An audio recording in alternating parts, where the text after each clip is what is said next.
पूर्णमिदं पूर्णात् पूर्णमुदच्यते पूर्णस्य पूर्णमादाय पूर्णमेवावशिष्यते। ॐ शान्तिः शान्तिः शान्तिः। शङ्करं शङ्कराचार्यं केशवं बादरायणं सूत्रभाष्यकृतौ वन्दे भगवन्तौ पुनः पुनः। ईश्वरो गुरुरात्मेति मूर्तिभेदविभागिने व्योमवद्व्याप्तदेहाय दक्षिणामूर्तये नमः। ॐ शान्तिः शान्तिः शान्तिः। देवी प्रपन्नारतिहरे प्रसीद प्रसीद मातर्जगतोऽखिलस्य प्रसीद विश्वेश्वरि पाहि विश्वं त्वमीश्वरी देवी चराचरस्य। या देवी सर्वभूतेषु शक्तिरूपेण संस्थिता नमस्तस्यै नमस्तस्यै नमस्तस्यै नमो नमः। ॐ सर्वचैतन्यरूपां ताम् आद्यां विद्यां च धीमहि बुद्धिं या नः प्रचोदयात्। सच्चिदानन्दरूपाय गुरवे बुद्धिसाक्षिणे संसारतापदग्धानां शरण्याय नमो नमः।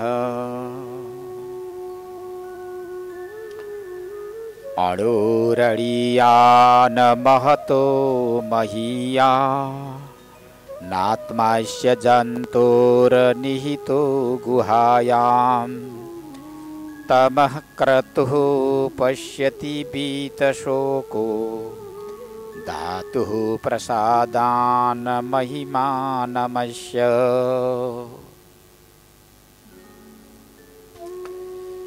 समस्त जिज्ञासु महानुभावहरू, देवी गीतामा चलिरहेको विचार अब आज पनि प्रारम्भ भएको छ।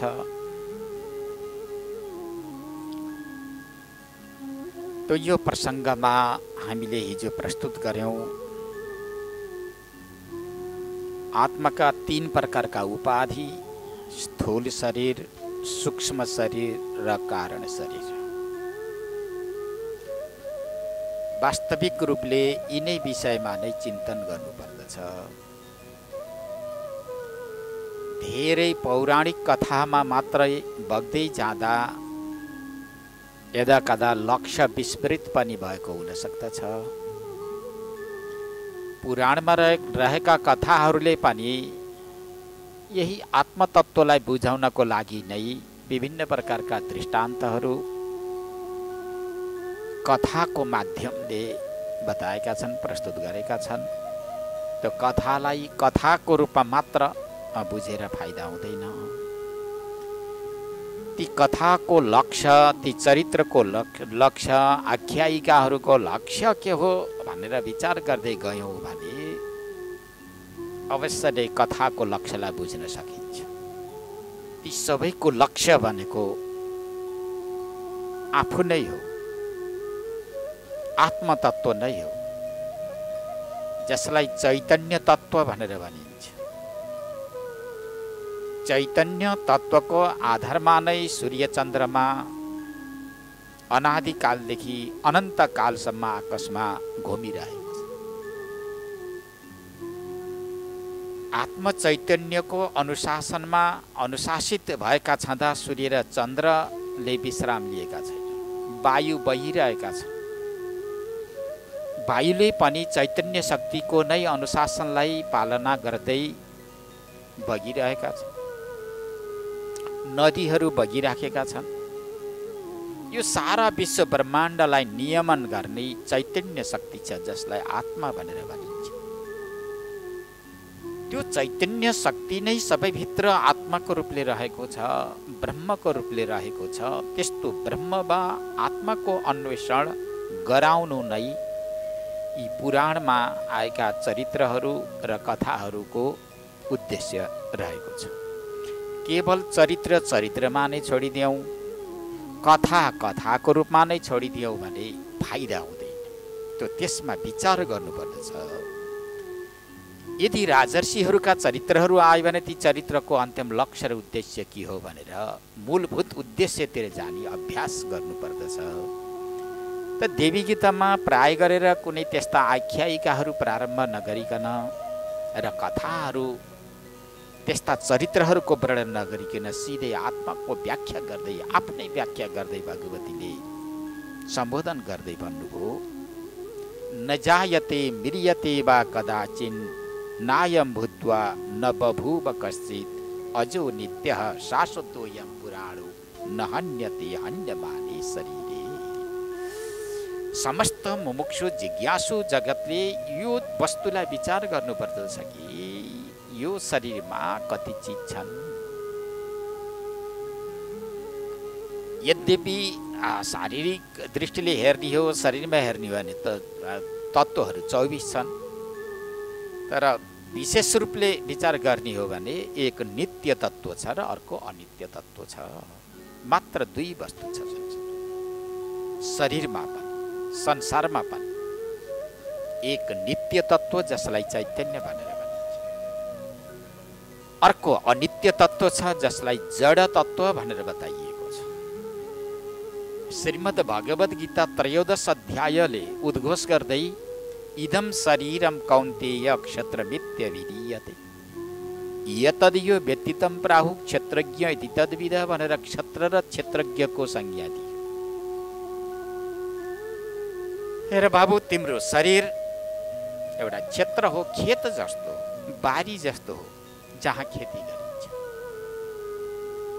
तिमी त्यो खेतका मालिक जस्ता हो। जस्तो खेत नै मालिक हुन सक्दैन, मालिक नै खेत हुन सक्दैन, घर नै मालिक हुन सक्दैन, मालिक नै घर हुन जसरी सक्दैन, त्यो त्यस्तै प्रकारले यो शरीर एक प्रकारको क्षेत्र जस्तो छ, खेत जस्तो छ, घर जस्तो हो भने क्षेत्रज्ञ भनेको शरीरलाई जान्ने जुन पुरुष छ, तत्त्व छ, त्यसलाई क्षेत्रज्ञ भनेर जुन बताइएको छ। ज्ञ भनेको जसले जान्दछ। खेतलाई जसरी मालिकले प्रयोग गर्दछ, त्यो क्षेत्र माने खेतको लिन दिन अर्थात् कमाउने र त्यहाँबाट भएको आमदानी लिने र त्यो क्षेत्रमा कस्ता बीजारोपण गर्ने यो मालिकको हातमा हुन्छ। त त्यस्तै प्रकारले यो शरीर पनि एक प्रकारको क्षेत्रको रूपमा रहेको छ। क्षेत्रज्ञको रूपमा आत्मा रहेको छ, जीव रहेको छ। क्षेत्र मालिक बन्न सक्दैन, मालिक क्षेत्र बन्न सक्दैन, बिल्कुलै फरक पर्दछ। यो तत्त्वलाई नै विचार गर्नुपर्दछ। क्षेत्र भनेको खेत जड हो। खेतले आफूलाई पनि जान्दैन र आफूदेखि अतिरिक्त यो मेरो मालिक हो भनेर मालिकलाई पनि जान्दैन र तद अतिरिक्त अरूलाई पनि जसरी जान्दैन। त विचार गरौँ, सबैले आँखा बन्द गरेर विचार गर्नुपर्दछ। त्यो क्षेत्र अर्थात् खेत र खेतको मालिकमा अन्तर के छ? खेतले आफूलाई पनि जान्दैन, आफ्नो मालिकलाई पनि जान्दैन, तद अतिरिक्त अन्य वस्तु पदार्थलाई पनि जान्दैन र ममा मालिकले कौन खेती गरेका छन्, कस्तो बीजारोपण गरेका छन् भन्ने पनि खेतलाई जसरी थाहा हुन्न। थाहा कसलाई हुन्छ भन्दा मालिकलाई हुन्छ।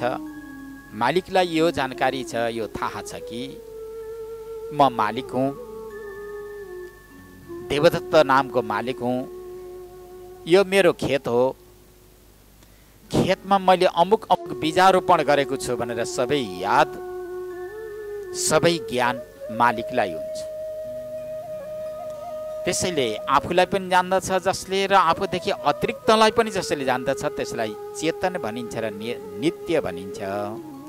जसले आफूलाई पनि जान्दैन र आफूदेखि अतिरिक्त पदार्थलाई पनि जान्दैन त्यसलाई अनित्य भनेर भनिएको छ। अब यसमा विचार गरौँ। यो शरीर इदम शरीरम कौन्तेय क्षेत्रम इति अभिधीयते। यो शरीर पनि खेत जस्तो हो। यो शरीरले न म शरीर हुँ भनेर जानेको हुन्छ र न शरीरदेखि अतिरिक्त अन्य पदार्थलाई जान्दछ वा म मेरो मालिक जीव हो वा चैतन्य हो भन्ने जान्दछ। उसले केही पनि जान्दैन। तर भित्र जुन आत्मा छ त्यो आत्माले म आत्मा हुँ भन्ने आफूलाई पनि जानेको छ, आफूदेखि अतिरिक्त शरीरलाई जानेको छ, यो शरीरमा रहेका इन्द्रियलाई पनि जानेको छ र इन्द्रियका विषयहरूलाई पनि जानेको छ, सारा पदार्थलाई जानेको छ। जसले शरीर इन्द्रिय र इन्द्रियमा रहेका विषयलाई पूर्णतया जानिदिन्छ र त्यसलाई नित्य भनिन्छ, आत्मा भनिन्छ, चैतन्य भनिन्छ भने जसले आफूलाई पनि जान्दैन, आफूदेखि अतिरिक्त पदार्थलाई पनि जान्दैन त्यसलाई जड भनिन्छ र अनित्य भनेर भनिन्छ। अब यो दुई वस्तुलाई यहाँबाट अलग गर्नुहुन्छ। क्षेत्र स्वरूप भएको शरीरको नाश छ किनकि यसको जन्म भएको, मातापिताले खाएको अन्नद्वारा तयार भएको रजबीजद्वारा उत्पन्न भएको निश्चित तिथिमितिमा उत्पन्न भएको हो। तो उत्पत्ति भइसकेपछि बाल्य अवस्था, पौगण्ड अवस्था, किशोर अवस्था, यौवन अवस्था र वृद्ध अवस्थामा रूपान्तरित हुँदै हुँदै गएको छ र कुनै दिन यो काल कबलित पनि हुन्छ। उत्पत्ति हुन्छ, उत्पत्ति भइसकेपछि त्यसको अभिवृद्धि पनि हुन्छ, जसको अभिवृद्धि छ त्यसको अन्त्य पनि अनिवार्य हुन्छ। अब यी सारा क्रियाहरू केमा हुन्छन्? शरीरमा हुन्छन्। जसले शरीरलाई धारण गरेको छ, शरीरलाई चेतनता प्रदान गरेको छ, शरीरमा रहेका सुख दुःखको अनुभव गरिरहेको छ, इन्द्रियमा के कस्ता व्यवहारहरू विषयहरू सम्पादन भइरहेका छन्, यी सबै जान्ने जुन चेतन छ त्यसलाई क्षेत्रज्ञ भनेर भनिन्छ। त्यसको नाश हुँदैन। यो शरीरमा नाशवान तत्त्व कति र अविनाशी तत्त्व कति भन्ने यो जिज्ञासु मुमुक्षुले जबसम्म बुझ्न सक्दैन तबसम्म संसारले उसलाई दुःख दिइरहन्छ। संसारबाट कई प्रकारका भयहरू उत्पन्न हुन्छ। जबसम्म यो दुई तत्त्वलाई अलग गर्न सकिँदैन, शरीर जड छ र शरीर नाशवान छ, शरीरको मृत्यु हुन्छ, आत्माको मृत्यु हुँदैन, चैतन्यको मृत्यु हुँदैन, चैतन्यमा जन्म मृत्यु जरा व्याधि छैनन्, बाल्य युवा वृद्ध अवस्था पनि छैनन्, रोग भोग शोक पनि छैनन्। यिनीदेखि मुक्त भएको जसलाई शुद्ध बुद्ध मुक्त चैतन्य भनेर बताएको छ वेद वेदान्त शास्त्रले, र चैतन्यको स्वरूप नै त्यही हो। र यसरी चैतन्यलाई बुझ्ने र यो शरीर जड छ किनकि जन्मेको हो, दिनानुदिन यो परिवर्तनशील छ र अन्तिममा यसको नाश पनि हुन्छ। जो नाश हुन्छ त्यो मिथ्या हुन्छ, त्यो जड हुन्छ, त्यो अचेतन हुन्छ भन्ने यो दुई वस्तुलाई जबसम्म साधक मुमुक्षुले हृदयत बुझ्न सक्दैनन् तो तबसम्म रोग भोग शोक अवश्य नै निवृत्ति हुँदैनन् भन्ने विषय वस्तुलाई जान्नुपर्दछ। न जायते मिर्यते वा कदाचिन। भगवत गीता द्वितीय अध्यायमा पनि भगवान श्रीकृष्ण यही उपदेश गर्दै भन्नुहुन्छ। त यहाँ पनि भगवतीले यही नै प्रसङ्ग प्रस्तुत गर्दै भन्नुहुन्छ। शरीरको मृत्यु हुँदा आत्माको मृत्यु हुँदैन भन्ने कुरा एउटा शब्दले मात्र सुनेर होइन। प्राय गरेर श्रोताहरू मुमुक्षु जिज्ञासुहरू कथा प्रवचन भएको ठाउँमा जान्छन्, यदा कदा वेदान्तका चर्चा परिचर्चा भएका ठाउँमा पनि जान्छन्। जाँदा आत्माको मृत्यु हुँदैन अरे भन्ने सुन्दछ। मृत्यु त पक्कै हुँदैन, परन्तु उनीहरूले त्यो सुनेका मात्रै छन्, हृदयङ्गम गरेका छैनन् कि आत्माको मृत्यु हुँदैन, शरीर रहँदैन। जुन शरीरमा अहिले सबैले म ब्राह्मण हुँ, म क्षत्रिय हुँ, म वैश्य हुँ, म शूद्र हुँ, म स्त्री हुँ, म पुरुष हुँ, म ब्रह्मचारी हुँ, म गृहस्थ हुँ, म वानप्रस्थ हुँ, म सन्यास हुँ भनेर शरीरलाई लिएर प्रत्येक व्यक्तिले आफ्नो परिचय दिइराखेका छन्। त्यस्तो परिचय दिने जुन शरीर छ, यो शरीर कुनै दिन काल कबलित हुन्छ, कालको ग्रास हुन्छ। तो यसमा विभिन्न प्रकारका विघ्नहरू पनि छन्। अङ्गभङ्ग भएको हामीले देखेका छौँ। विभिन्न प्रकारका रोगद्वारा आक्रान्तित भएको पनि हामीले देखेका छौँ। आक्रान्त चारैतिरबाट रोगद्वारा घेरिएको पनि हामीले देखेका छौँ। शरीरमा जे जस्ता विकार विकृतिहरू आउँदा पनि म शुद्ध चैतन्य आत्मामा कुनै प्रकारको विकार र विकृतिले स्पर्श गर्न सक्दैन, किनकि म नित्य हुँ।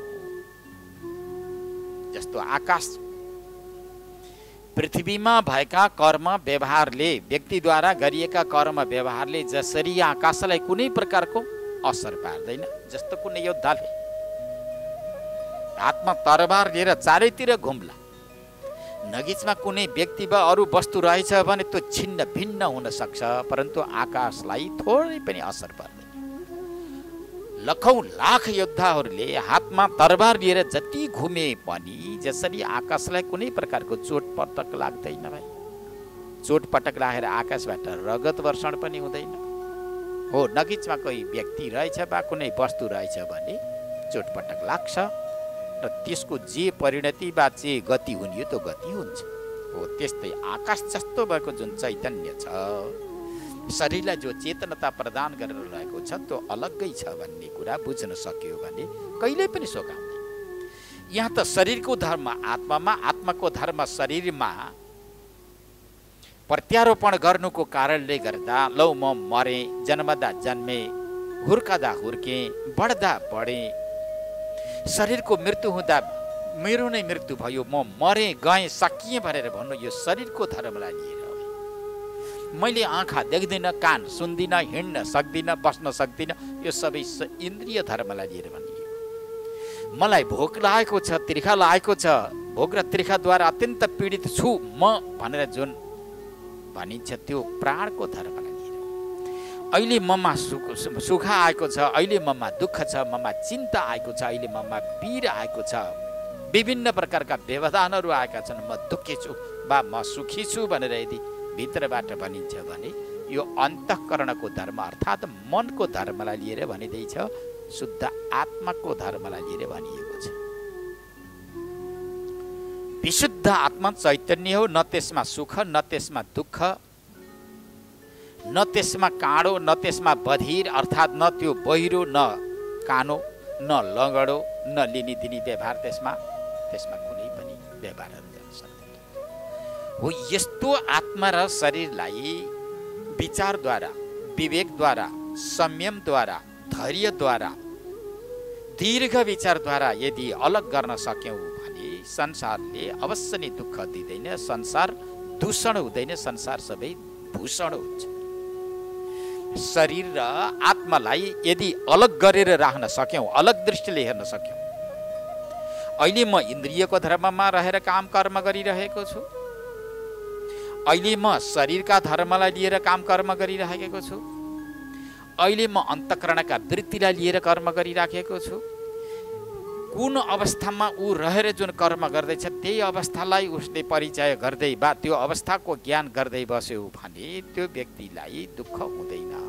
यहाँ त सारा शरीरका धर्म, इन्द्रियका धर्म, अन्तःकरणका धर्म र प्राणका धर्म, भयभरका धर्म जति आफूमा आरोपित गरेको छ त क्षुधावान अस्मि, तृषावान अस्मि, म क्षुधाद्वारा सताइएको छु, तृषाद्वारा सताइएको छु, बालक युवा वृद्ध यी अवस्थाद्वारा सताइएको छु भन्ने यो जुन व्यवहार छ, जुन यो व्यवहार, यो भए जतिको व्यवहार यो अज्ञान अवस्थामा भएको शरीर र आत्मालाई अलग नगरेर आएको अवस्था हो। परन्तु ब्रह्मज्ञानीहरूले यस्तो गर्दैनन्। न जायते म्रियते तत्कदाचित नायम भूत्वा न बभूव कश्चित। अब यो शरीर कहिले हुन्छ, कहिले हुँदैन, अब अहिले भएन, संस्कार अनुसार फेरि उत्पन्न हुन्छ, फेरि पनि यो शरीरको नाश हुन्छ, परन्तु आत्माको उत्पत्ति पनि हुँदैन, आत्माको नाश पनि हुँदैन। शरीरको उत्पत्ति हुन्छ, शरीरको नाश हुन्छ। शरीरमा विभिन्न प्रकारका अवस्थाहरू हुन्छन्, अवस्थाहरू परिवर्तित भइरहन्छन्। म आत्मामा कुनै प्रकारको फरक पर्दैन। यस प्रकारले जसले बुझ्न सकेको छ त्यो व्यक्ति महान। जस्तो कुनै ठाउँमा घरहरू बनुन्, ठुला ठुला महलहरू बनुन् वा महलहरू नबनुन्, आकाशलाई कुनै प्रकारको सम्बन्ध छ। ठुलो महल बन्यो भनेर आकाश कहिले प्रसन्न पनि हुँदैन।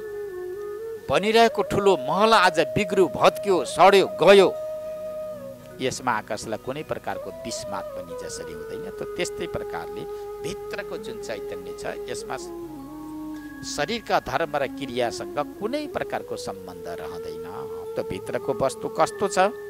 अजो नित्य शाश्वतो यम पुराणो नहन्यते हन्यमानी। शरीर यो अज छ, यो जन्मिँदैन, नित्य छ, जसलाई शाश्वत भनेर बताइएको छ। नित्य भनेको भूतकाल, वर्तमानकाल र भविष्यकालमा जसको अस्तित्व कायम रहिरहन्छ, जसको अभाव कहिले पनि हुँदैन। जस्तो शरीरमा भिन्नता छ, भूतकालमा शरीर यस्तो थिएन, अहिले वर्तमानकालमा जस्तो शरीर छ त्यस्तो भविष्यकालमा हुँदैन। भोलि गएर लाठी टेक्न पर्ने हुन्छ शरीर। हिजो कसैले ताते ताते गरेर डोराउँदै हिँडाउँथे, आज युवा भयो, समर्थ भएर अरूलाई पनि डोराउँदै हिँड्न सक्छ। भोलिका दिनमा बसेर उठ्न सक्दैन, उठेको व्यक्ति बस्न सक्दैन। यो शरीरमा कई प्रकारका विकार विकृतिहरू आउन सक्दछन्। आए तापनि भित्रको जुन चैतन्य छ, चैतन्यमा फरक पर्दैन। एक अवस्था अर्को अवस्थासँग सम्बन्ध राख्दैन, परन्तु भित्रको चैतन्यले म बाल्य अवस्थामा यस्तो थिएँ, पौगण्ड अवस्थामा यस्तो थिएँ, किशोर अवस्थामा विद्यालयमा जाँदा विद्यालयको प्राङ्गणमा म यसरी खेल्दथेँ, युवा अवस्थामा अहिले म यस्तो छु र भोलि गएर उसले अरूको शरीरलाई देखेर पनि अनुमान गर्दछ कि सायद म पनि त्यस्तै हुँला। भित्रको चैतन्यले बाल्य अवस्थादेखि लिएर वृद्ध अवस्थासम्म पूर्णतया शरीरका अवस्थालाई जानिदिएको छ। जसले जानिदिएको छ, जसले जानिराखेको छ त्यो चैतन्य, त्यसमा विषमता हुँदैन, कुनै प्रकारको भेद भिन्नता हुँदैन। सबैलाई जानिदिएको छ, सबैमा अन्वय छ, परन्तु एक अवस्था अर्को अवस्थासँग अन्वय हुन सक्दैन। नहन्यते हन्यमाने शरीरे शरीरे हन्यमाने सति। यो शरीर नाश हुँदा पनि जसको नाश हुँदैन तिमी त्यस्ता हौ। अब यो महत्त्वपूर्ण कारिका हो। शरीर नाश हुँदा हामीको नाश हुँदो रहेनछ, अर्थात् मेरो नाश हुँदो रहेनछ भन्ने आत्मविश्वास अब कतिजनालाई हुन्छ।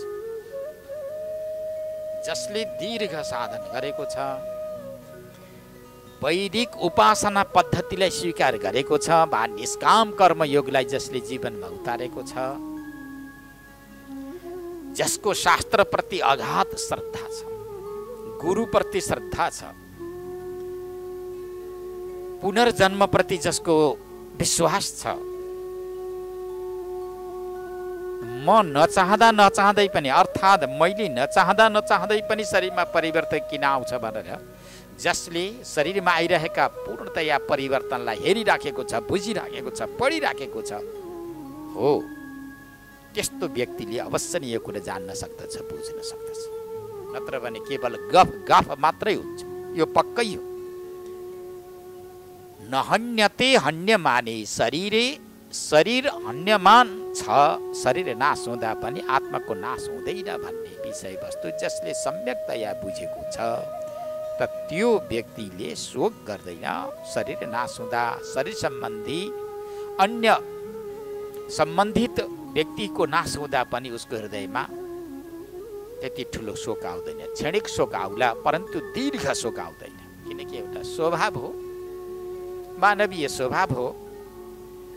छोटो मोटो सामान्यतया आउन सक्ला, तर भित्रबाट उसले बुझेको हुन्छ कि त्यसको हृदयमा शोक आउँदैन। जस्तो 5 पाण्डवहरू युद्ध भइसकेपछि परिणाममा भगवान योगेश्वर श्री कृष्ण धराती धामलाई परित्याग गरेर स्वधामतिर गइसकेपछि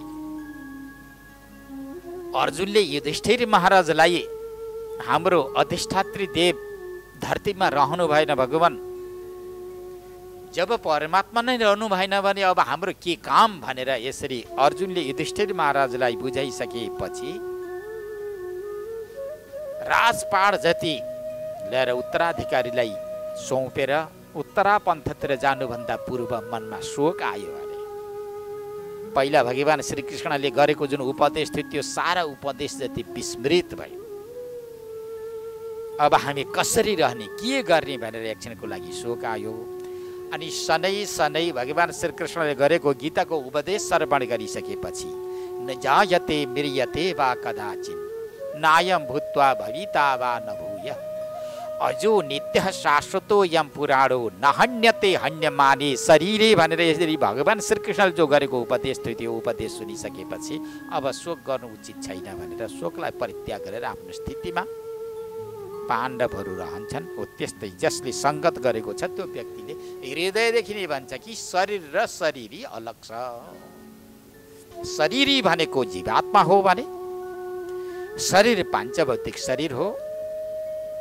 आकाश वायु तेज जल पृथ्वीलाई पञ्चीकरण गरेर तयार गरिएको एउटा पञ्चीकरणको पुञ्ज हो।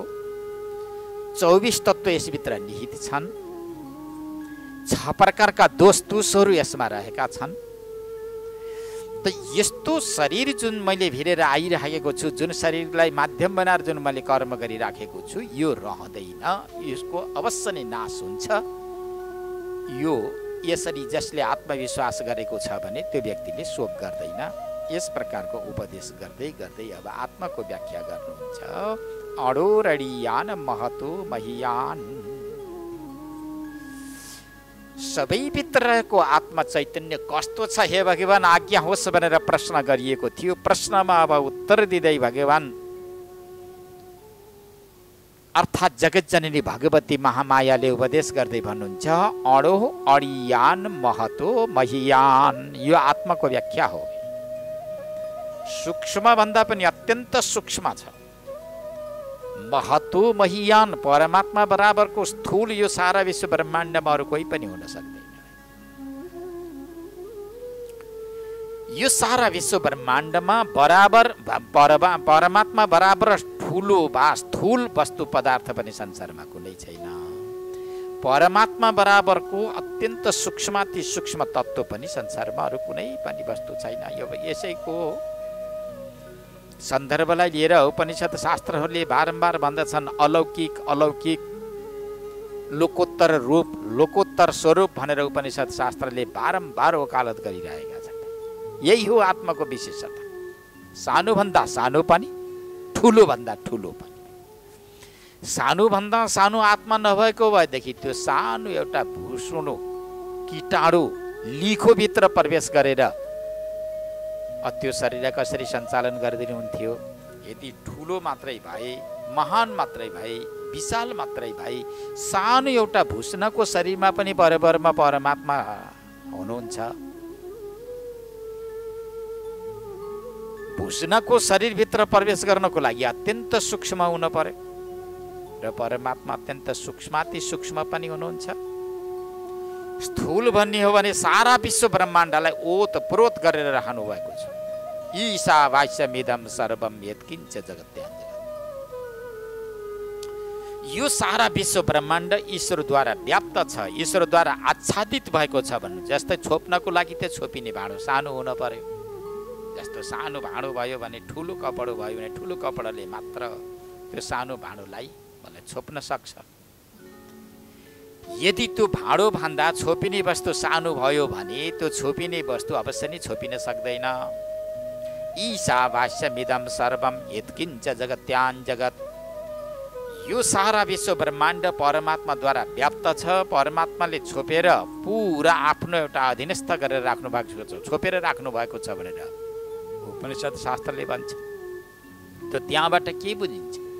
यहाँबाट यही बुझिन्छ कि परब्रह्म परमात्मा अत्यन्त स्थूल भन्दा पनि स्थूल छ, सूक्ष्म भन्दा पनि सूक्ष्म छ।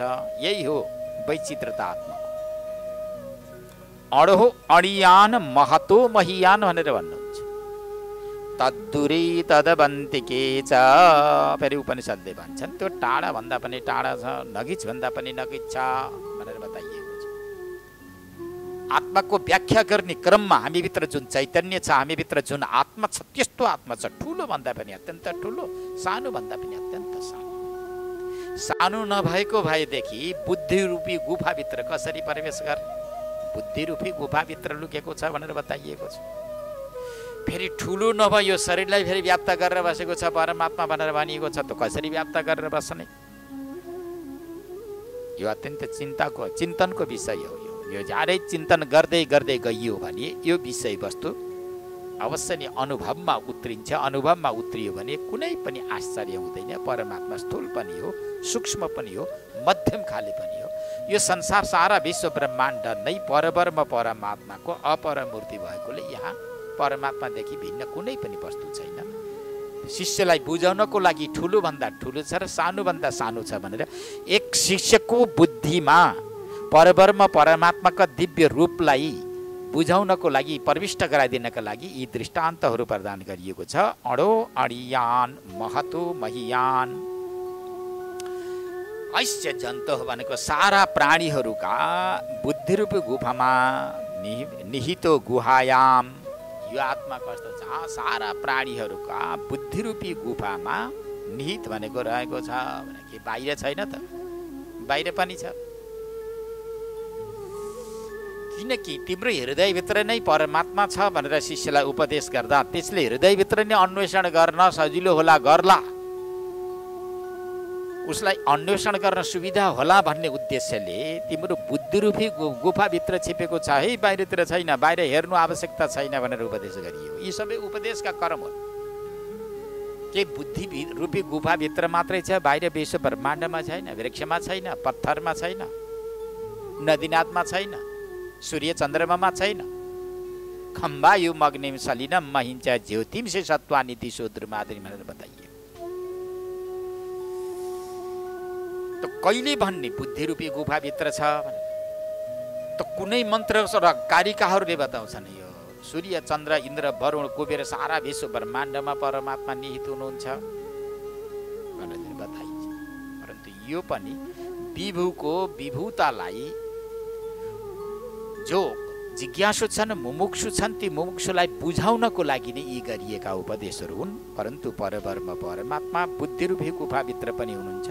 त्यो एकदेशीय उपासनाले अनि सारा विश्व ब्रह्माण्डमा रहेको परब्रह्म परमात्मालाई जान्न सुविधा हुन्छ भन्ने उद्देश्यले गरिएका यिनी उपदेश हुन्। तर परमात्मा सूर्य चन्द्र इन्द्र वरुण कुबेर सारा यहाँ जल स्थल जे जति देखेका छन् सर्वत्र विद्यमान हुनुहुन्छ। सिया राममय सब जग जानी करहु प्रणाम जोरी जुग पानी। सन्त तुलसीदास लेख्नुहुन्छ। पहिला हृदयमा तिम्रो खोज्ने अभ्यास रह्यो, बानी पर्यो भनेदेखि तिमीले सारा विश्व ब्रह्माण्डलाई देख्न सक्छौ। पहिला त मन्दिरभित्र रहेका मूर्तिमा तिमीले भगवान देखा। मूर्तिमा भगवानलाई देख्दै गयो भने त्यो मूर्तिमा रहेको परब्रह्म परमात्मा तिम्रै बुद्धिरूपी गुफाभित्र छिपेको छ भनेर उपदेश गर्दछन्। बुद्धिभित्र देखा। बुद्धिभित्र रहेको परमात्मालाई यदि देख्न सफल भयो मुमुक्षु साधक भने अब त्यसले विश्व ब्रह्माण्डमा देख्न पनि सफल हुन्छ। त्यो सफल हुन्छ कि विश्व ब्रह्माण्डभित्र परब्रह्म परमात्मा निहित हुनुहुन्छ। त्यसरी यिनीहरूलाई बुझाउनको लागि यहाँ बताउनुहुन्छ नात्मास्य जन्तु हो निहितो गुहायाम। सारा प्राणीहरूको अन्तःकरणभित्र छिप्नु भएको छ, अर्थात् बुद्धिरूपी गुफाभित्र रहनुभएको छ। अब कसले देख्दछ त नि बुद्धिभित्र रहेको परब्रह्म परमात्मालाई? कस्तो व्यक्तिले? अहिले गएर व्यक्तिले पनि देख्दछ कि, बटुवाले देख्दछ कि, पढ्ने विद्यार्थीले देख्दछ कि, पढाउने शिक्षकले देख्दछ कि, कुनै कृषकले वा उद्योगपति व्यापारीले देख्दछ कि, कुनै ग्वालवालाहरूले देख्दछन् कि? त्यो कसले देख्दछ त? हृदयभित्र छ भनेर त सङ्केत त गरियो, त्यो कसले देख्न सक्दछ? यस्तो अवान्तर प्रश्न थियो। उत्तरमा तम महिमानम ऐस्य भनेको यो आत्माको जो विशेष प्रकारको महिमालाई, आत्माको जुन महिमा हो, महिमाको अर्थ यही भइहाल्यो सूक्ष्म भन्दा अत्यन्त सूक्ष्म, स्थूल भन्दा पनि अत्यन्त स्थूल। यही हो आत्माको वैचित्रता। आश्चर्यवत् पश्यति कश्चिदेन आश्चर्यवत् वदति तथैव चान्य। आत्माको विषयमा यदि मुमुक्षु श्रोताहरू जिज्ञासु बनेर सुन्दै गए भने उनीहरू आश्चर्यचकित हुन्छन्। भाइ, आत्माको विषयमा कसैले आश्चर्य मान्दै श्रवण गर्दछन्, आश्चर्य मान्दै कसैले उपदेश गर्दछन्, आश्चर्य मान्दै कसैले मनन गर्दछन्। आश्चर्यका साथमा श्रवण गर्दै गर्दै गएका व्यक्तिले सुनेर पनि उसको विषयमा बुझ्न सक्दैनन्, किन कर्तव्य विमुख हुन्छन् र बाहिरतिर फर्किन्छ। जो संसारबाट अलिकति भित्र फर्कन चाहेको छ, थोरै सांसारिक वस्तु पदार्थबाट जसलाई वैराग्य उत्पन्न भएको छ, हो त्यो व्यक्तिले नै खोज्न सक्छ। संसारमा जो रागिलो बनेको छ, शरीरमा अत्यन्त आसक्ति बनेको छ, शरीरमा नै जसको आत्मबुद्धि दृढ भएर बसेको छ भने त्यस्ता व्यक्तिले यो आत्माको जुन महिमा हो यो महिमालाई जान्न सक्दैन। अकर्तुः भनेर बताउनुहुन्छ। जो सरल हृदय छ, सिधा हृदय छ, साधन सम्पन्न भएको जुन हृदय भएको व्यक्ति छ वा उपासक छ, हो त्यस्ता व्यक्तिद्वारा नै तमः क्रतुः पश्यति बीतशोको धातुः प्रसादान महिमानमस्य।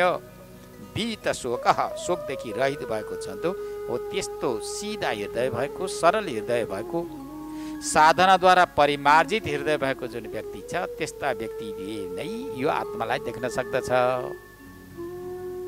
अकर्तु भनेको अत्यन्त जसको हृदय सरल छ, सिधा छ, परिमार्जित छ, झुकेको छ, वैराग्यले जसको हृदय परिपूर्ण भएको छ, हो त्यस्ता व्यक्तिले नै यो आत्मालाई, जसले शोकलाई जितेको छ, शोकलाई जित्नको लागि म शरीर होइन भन्ने भावना हुनु पर्यो। बीत शोकः भन्नुहुन्छ त त्यसै बीत शोक त हुँदैन भाइ। शरीर सम्बन्धी वस्तु विषयले त उसलाई सताइरहेको हुन्छ, शरीरले सताएको हुन्छ र शरीरसँग सम्बन्धित वस्तु पदार्थले पनि उसलाई सताइरहेको, त त्यसै बीत शोक, जसको शोक समाप्ति भइसकेको छ। शोक समाप्ति हुनको लागि शरीरप्रति भएको जुन आत्मबुद्धि छ, आसक्ति बुद्धि छ र त्यसदेखि ऊ हटेको हुनुपर्दछ। बीत शोक भएको जुन व्यक्ति हो, धातु भनेको परब्रह्म परमात्माको कृपाद्वारा अवश्य त्यसले देख्न सक्दछ। देख्न सक्दछ भन्नुको तात्पर्य यो हो, बाहिरको आँखाले देखे जस्तो होइन। देख्नुको अर्थ प्रत्यक्ष, जसरी यहाँ वृक्ष देखिएको छ, व्यक्तिहरू देखिएका छन्, घटपट मठहरू देखिएका छन्, तो यसरी बाहिरको चक्षुले, चर्म चक्षुले यसरी देख्दछ भन्ने अर्थ होइन, उसले अनुभव गर्दछ।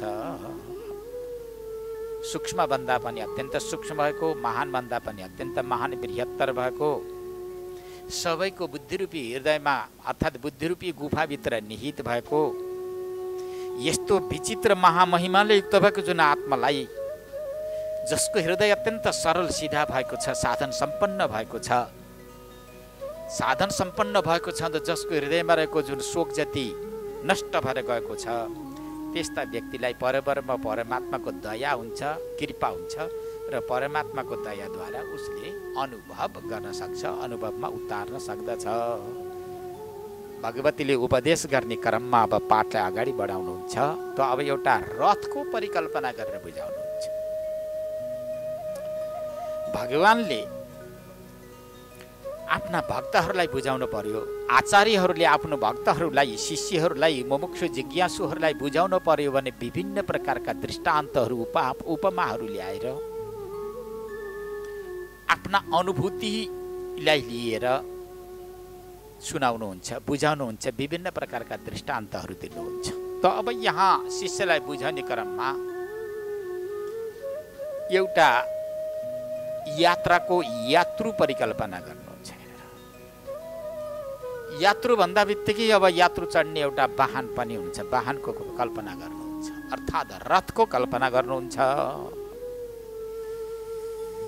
अब यो भारतवर्ष, भरतखण्ड, जम्बूद्वीप, आर्यवर्त क्षेत्रमा मनुष्यको जुन शरीर छ, मनुष्यको शरीरलाई एउटा रथको परिकल्पना गर्नुहुन्छ। अब रथ हुँदा बित्तिकै कति चिज हुन पर्यो? रथी हुन पर्यो, सारथी हुन पर्यो, घोडा हुन पर्यो, लगाम हुन पर्यो, त्यसपछि गएर बाटो अर्थात् मार्ग पनि हुन पर्यो। कुन बाटाले हिँड्ने? पहिला त रथ भइसकेपछि रथमा जोडिने घोडा चाहिए। घोडा भएन भनेदेखि अब त्यो केवल प्रदर्शनीमा राख्ने त होइन। रथमा त चढेर कुनै ठाउँमा जाने, कुनै ठाउँमा जानको लागि नै रथको कल्पना गरिन्छ। रथ हुँदा बित्तिकै रथमा जोड्ने घोडा चाहिए। घोडा हुँदा बित्तिकै त्यो घोडालाई खिच्ने, फेरि तह नलागिएका जुन घोडाहरू छन् यत्र तत्र जान सक्दछन्, त्यसलाई खिचेर अनुकूलको बनाउनको लागि लगामको आवश्यकता छ। एकदमै दोहोरो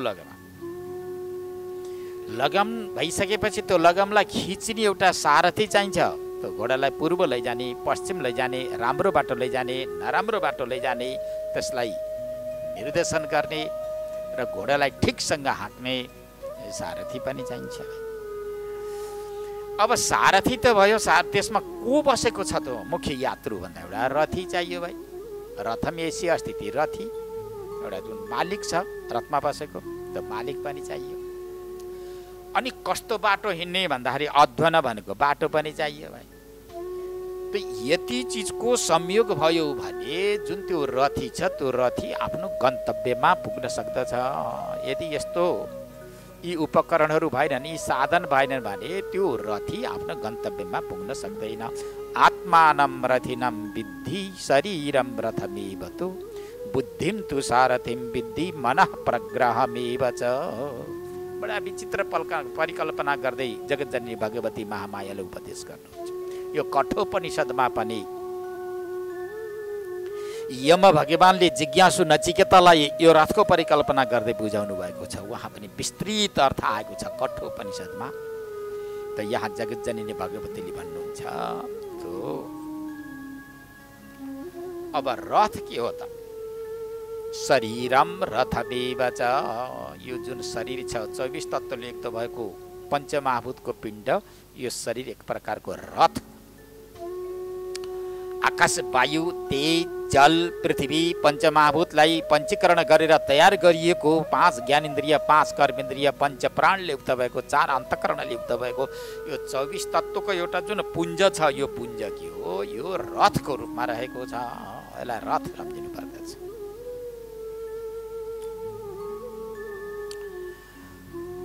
बुद्धिम तु सारथिम विद्धि भनेको अब त्यो सारथीको छ त्यो रथलाई हाँक्ने। यो रथलाई हाँक्ने सारथी भनेको बुद्धि, सद असद विवेकिनी बुद्धि यसको सारथी छ। असल खाले सारथी भएन भने ती घोडाहरू ठिकसँग त्यो मार्गलाई अपनाएर हिँड्न सक्दैनन् भाइ। विमार्गगामी पनि बन्दिन सक्दछ। बुद्धिम तु सारथिम विद्धि। त्यो लगाम के हो नि? फेरि लगाम चाहिन्छ। सारथीले फेरि हातमा लगाम भएन भने उनलाई खिचेर ठिक ठाउँमा राख्न सक्दैन भाइ। त्यो को हो? के हो? मनः प्रग्रहमेव च।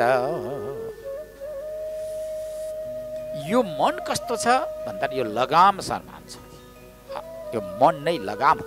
व्यक्तिको संकल्प विकल्पात्मक जुन मन छ यो मन नै लगाम हो। अब घोडा चाहिन्छन् नि, त्यसमा त घोडा के हो नि भन्दा इन्द्रियाणि हयानाहुरु विषयांस्ते सुगोचरान्। 5 ज्ञानेन्द्रिय, 5 कर्मेन्द्रिय, 10वटा इन्द्रिय यी घोडाको रूपमा रहेका छन्। सारा इन्द्रियद्वारा व्यवहार हुन्छ नेपालीबाट। आत्मानं रथिनं विद्धि शरीरं रथमेव तु बुद्धिं तु सारथिं विद्धि मनः प्रग्रहमेव च। इन्द्रियाणि हयानाहुर्विषयांस्ते सुगोचरान् आत्मेन्द्रिय मनोयुक्तं भोक्तेत्याहुर्मनीषिणः। त इन्द्रियका घोडा छन् यसमा। इन्द्रियका घोडाहरू जोतिएको शरीर रूपी रथ, मनको लगाम, बुद्धिको सारथी। अब रथी के हो नि? को हो यसको मालिक? यसको मालिक रथी भनेको जीवात्मा भित्र बसिरहेको छ। आत्मानं, यहाँ आत्मा शब्दले जीवात्मालाई लिनुपर्दछ। शब्ददश कलाले युक्त भएको जुन जीवात्मा छ जसमा चैतन्यको आभास प्रविष्ट भइसकेपछि जीव खडा हुन्छ। विभिन्न प्रकारका कर्म धर्म गर्ने, स्वर्ग नरक जाने, म सुखी भए म दुखी भए भन्ने, कर्म गर्ने नगर्ने, अहिले गर्न मन लागेको छ, अहिले गर्न मन लागेको छैन, ममा इच्छा उठेको छ, इच्छा उठेको छैन भनेर यो साराको पेटारी भनेको के हो? सबैभित्र रहेको जीवात्मा छ, त्यसलाई यहाँ आत्मा शब्दद्वारा प्रयोग गरिएको छ। अब यो जीवात्मा रूपी यो रथी यो विचित्रको रथमा चढेर यो कहाँको यात्रा प्रारम्भ गरिराखेको छ, यसमा विचार गर्नुपर्दछ। कुनै व्यक्ति यदि गाडीमा चढेको छ, कुनै वाहनमा चढेको छ भने त्यो कहीँ न कहीँ जान हिँडिरहेको छ, या त कहीँ भ्रमण गर्न हिँडेको छ, भ्रमण पनि उसको भ्रमण गर्ने स्थान पनि लक्ष्य हुन सक्छ, वा कुनै व्यक्तिको घर हुन सक्छ, वा कुनै क्षेत्र विशेष हुन सक्छ, वा कुनै देवागार देवताको मन्दिर मठ मन्दिर तीर्थ विशेष हुन सक्छ। कुनै व्यक्ति गाडीमा चढेर जब अगाडि बढेको छ भने कहीँ न कहीँ त्यसको गन्तव्य छ, बिना गन्तव्य त त्यसै हिँड्दैन, पागल जस्तो भएर हिँड्दैन। त त्यस्तै प्रकारले यहाँ विचित्रको रथ पनि सामान्य होइन, असामान्य रथ छ। यो रथको विषयमा सबैले विचार गर्नु होला। तपाईहरू सबैले भन्नुभएको होला मेरो शरीर, तर यो शरीर रहेनछ, यो विशेष प्रकारको रथ रहेछ भन्ने कुरा आज भगवतीको उपदेशद्वारा थाहा पाइयो। यो त विचित्रको रथ। हामीले हाम्रो शरीर मात्रै भनेका छौँ। यो शरीरलाई कसैले स्त्री भनेर भनेका छन्, कसैले पुरुष भनेर भनेका छन्, कसैले बालक भनेका छन्, कसैले युवा भनेका छन्, कसैले वृद्ध भनेका छन्, त कसैले ब्रह्मचारी गृहस्थ वानप्रस्थ सन्यास भनेर एक आश्रम वर्ण यी विभिन्नलाई लिएर जुन शरीरको एउटा परिचय दिइराखेको छ। परन्तु जगत जननी भगवती महामायाले भन्नुहुन्छ बाबु त्यस्तो होइन, शरीर मात्रै होइन, यो त एउटा रथ पनि हो। कसको रथको? रथीको रथ हो, रथीको हो, जीवात्मा हो। यो जीवात्मा वैचित्रताले युक्त भएको रथारूढ भएर रथमा चढेर कहाँको यात्रा गरेको छ? ब्रह्म यात्रा गरेको छ, मोक्ष रूपी मोक्ष धाम रूपी गन्तव्यमा पुग्नको लागि यो रथमा चढिराखेको छ। इन्द्रियाणि हयानाहुरु विषयांस्ते सुगोचरान् आत्मेन्द्रिय मनोयुक्तं भोक्तेत्याहुरु मनीषिणः। यो आत्मा इन्द्रिय र मनले युक्त भएर भएको छँदो भोक्ता भनेर पनि बताइएको छ। सुख र दुःखको जुन भोग गर्ने यही शरीरलाई लिएर, यिनै इन्द्रियलाई लिएर, अन्तःकरणलाई लिएर, मनलाई लिएर यो शरीर संसारमा अर्थात् यो जीवात्मा के भएको छ? संसारमा भोक्ता भनेर कहलाएको छ। जीवात्माले कर्म गर्न पर्यो भने सर्वप्रथम शरीर चाहियो, शरीरमा इन्द्रियहरू चाहिए, अनि मन चाहियो, बुद्धि चाहियो। यदिको सहयोग भएन भने भित्रको जीवात्माले कल्पना गरेर मात्र केही हुँदैन, त्यहाँबाट कर्म सम्पन्न वा कर्म सिद्ध हुन सक्दैनन्। शरीर त महत्त्वपूर्ण विषय हो। यो हामीले सामान्य रूपले हेरेका छौँ। यो शरीरलाई कारागारको संज्ञा पनि दिएको छ। हेर्नुहोस्, आँखा बन्द गरेर सबै श्रोताहरूले विचार गर्नुहोस् आत्माको विषयमा। तपाईँहरूले भागवत धेरै सुनिसक्नु भएको होला, देवी भागवतका चरित्र पनि धेरै सुनिसक्नु भएको होला, विभिन्न प्रकारका चरित्र कथाहरू पनि सुनिसक्नु भएको होला, परन्तु आत्माको विषयमा यति विशद व्याख्या सुन्नु भएको थिएन होला। यसलाई विचार गर्नुपर्ने हुन्छ। त आत्मा भनेको जीवात्मा, जीवात्माले केही कर्म गर्न पर्यो भने यति सामग्रीहरू साथमा चाहिन्छन्। पाञ्चभौतिक शरीर, अधिष्ठानम तथा कर्ता करणम। भगवान श्रीकृष्णले त्रयोदश अध्यायमा पनि कर्म गर्नका लागि यति सामग्री चाहिन्छन् भनेर 5 प्रकारका सामग्री वर्णन गर्नुभएको छ। त्यस्तै प्रकारले यहाँ शरीर चाहिन्छ, मन चाहिन्छ, त्यस्तै प्रकारले इन्द्रियहरू चाहिन्छन्, बुद्धिको आवश्यकता छ। यतिको संयोग भयो भने बल्ल यो जीवात्मा भोक्ता, म भोक्ता हुँ, म कर्ता हुँ, कर्म गरिराखेको छु, भोग मैले गरिराखेको छु। के भोग गरेको छु? संसारमा जति जति वस्तु पद पदार्थहरू छन् ती सबैको भोग गरिराखेको छु। संसारमा जति पनि वस्तु पद पदार्थहरू देखिएका छन् सारा ती पदार्थहरू भोग्य रूपमा रहेका छन् भने भोक्ताको रूपमा जीवात्मा रहेको छ। 6 प्रकारका रस, 84 व्यञ्जनको 84 प्रकारको व्यञ्जन, 4 प्रकारको अन्न, यी विभिन्न प्रकारका वस्तु पद पदार्थहरू जे जति छन् भोग गर्ने जुन भोक्ता जीवात्मा हो। त्यो जीवात्मा त्यसै भोक्ता बन्न सक्दैन। यो इन्द्रिय र मन र बुद्धिले युक्त भएको हुनुपर्दछ। यिनीद्वारा युक्त भयो भने बल्ल भोक्ता भनेर भनिन्छ। अब यस्तो शरीर इन्द्रिय र अन्तःकरणलाई लिएर कर्म गर्दै गयो भने यो ब्रह्मधाममा पुग्न सक्छ। अब कस्तो कुन बाटो जाने? यहाँ अध्वन भनेको मार्ग, त्यो मार्ग कुन मार्गले जाने? एउटा शुभ मार्ग छ, अर्को अशुभ मार्ग छ। यो रथ अगाडि बढ्ने मार्ग दुई प्रकारका छन्, शुभ मार्ग र अशुभ मार्ग र मार्ग, धर्मात्मा मार्ग र पापात्मक मार्ग। शास्त्र सम्मत, शास्त्र उपदिष्ट जुन मार्ग छ त्यसलाई सत मार्ग भनेर भनिन्छ। यो मार्गले तिमी हिँड बाबु, अर्थात् सत्वगुणी भोजन यो हो, सत्वगुणी चिन्तन यो हो, वैराग्यको परिणति यो हो। संसारमा रहे बसेका छौ भने पनि यस्ता यस्ता कर्म तिमीले गर्दै जाऊ, तिम्रो कल्याण हुन्छ भनेर शास्त्रले जहाँ गर्नु भनेर हस्ताक्षर गरिदिएका छन्, नीति निर्देशन गरेका छन्, हो त्यस्ता कर्म गर्नुलाई त्यो असल मार्ग हो। असल अध्वन भनेको यथार्थ मार्ग हो, त्यो शुभ मार्ग। श्रुति र स्मृतिहरूले अमुक अमुक कर्म गर, अमुक अमुक कर्म गर्यो भने तिम्रो कल्याण हुन्छ भनेर जहाँ नीति निर्देशन गरेका छन्, हो त्यो नै मार्ग हो। त्यो मार्ग अनुसार यो रथ अगाडि बढ्यो भने जीवात्मा गन्तव्यमा पुग्न सक्छ। शास्त्रले अमुक अमुक कर्म नगर, अहरह सन्धि उपासित, भाइ स्वर्ग जाने इच्छा छ भने बिहान बेलुका सन्ध्या वन्दन गर, पूजा अर्चना गर। ब्राह्मण हनन आदि गरिएका जो निषिद्ध कर्म छन् त्यस्ता कर्महरू तिमीले नगर। कलञ्जम नैव भक्षयेत्, यस्ता यस्ता विधि र निषिद्ध छन् भाइ, निषेध वाक्यहरू छन्। लसुन प्याजमा तिमी आसक्ति नबन, नखाऊ, स्वर्ग जानको लागि सन्ध्या वन्दन आदि कर्महरू गर भनेर भने। लसुन प्याजको पनि निषेध गरेको छ यहाँ। अब त्यसदेखि अतिरिक्त यी तमोगुणी भोजनको त यहाँ प्रसङ्गै छोडिदिउँ, अब धेरै विषयवस्तुलाई अगाडि नबढाउँ। र यसरी शास्त्रद्वारा उपदिष्ट जुन मार्ग छ अर्थात् कर्महरू छन्, ती कर्मलाई यहाँ शुभ मार्ग भनेर बताइएको छ। यी कर्म गर्न हुँदैन भनेर जो निषेध गरिएको छ त्यसलाई अशुभ मार्ग भनेर बताइएको छ। अब यो रथलाई कुन बाटो लैजाने सबै तपाईँहरूको हातमा छ, तपाईँहरूको विचारमा छ, तपाईँहरूका चिन्तनमा छ। आहार शुद्धौ सत्व शुद्धि, सत्व शुद्धौ ध्रुवा स्मृति, ध्रुवा स्मृतौ जीवन मुक्ति। आहार शुद्धि गर, विचार शुद्धि गर, चिन्तन शुद्धि गर, अन्तःकरण शुद्धि हुन्छन्। अन्तःकरण शुद्धि भयो भने तिमीले परब्रह्म परमात्माको अनुभूति गर्न सक्छौ, तिम्रो सततः कल्याण हुन्छ भनेर यसरी जुन बताएका छन्। अब शुभ मार्ग रोज्ने कि अशुभ मार्ग रोज्ने, अब यो सबै स्वतन्त्र छन् प्राणीहरू, हर मनुष्य स्वतन्त्र छ। व्यक्तिको मन स्वतन्त्र छ, व्यक्तिका शरीर स्वतन्त्र छन्, व्यक्तिका इन्द्रियहरू स्वतन्त्र छन्, सबै स्वतन्त्रै स्वतन्त्र जीवन प्राप्त भएको छ। यस्तो स्वतन्त्र जीवन प्राप्त भएको अवस्थामा व्यक्तिले कस्ता कर्म गरे? श्रुति स्मृति उक्त कर्म गरेर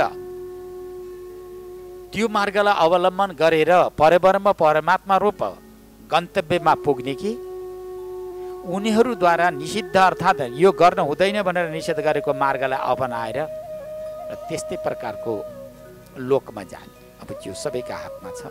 त त्यसैले अब यो विचार गर्दै जानुपर्दछ। अझ यसलाई पुष्टि गर्दै यहाँ बताउनुहुन्छ भगवती महामायाले, यस्तु विज्ञानवान भवति समनस्क सदा शुचि, सचतद पदमाप्नोति यस्माद् भूयो न जायते। आहा, एकदमै सुन्दर प्रसङ्ग ल्याएर बताउनुहुन्छ।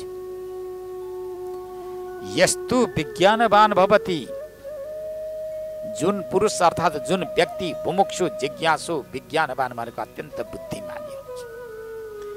बुद्धिमानी व्यक्ति भनेको जसले गीता पढेको छ, उपनिषद्लाई हेरेको छ, महापुरुषको नजिकमा गएर इहलोक परलोक सम्बन्धी चर्चा परिचर्चा श्रवण गरेको छ, विवेकवती बुद्धिले सम्पन्न भएको छ। यस्तो विज्ञानवान भवति,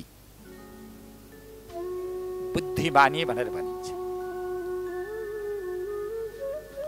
बुद्धिको महत्त्वपूर्ण भूमिका छ है यो मनुष्यको शरीरमा। प्रत्येक मनुष्यहरू अर्थात् प्रत्येक जिज्ञासुहरूले विचार गर्नुपर्छ कि यो शरीरमा महत्त्वपूर्ण भूमिका कसको रहन्छ भन्दा बुद्धिको रहन्छ। त्यसैले वेदान्त शास्त्रमा सत असत विवेकिनी बुद्धि भनेर बताइएको छ। यो सत हो, यो असत हो, यो कर्म गर्दा धर्मको उत्पत्ति हुन्छ, यस्ता प्रकारका कर्म गर्दाखेरि पापको उत्पत्ति हुन्छ।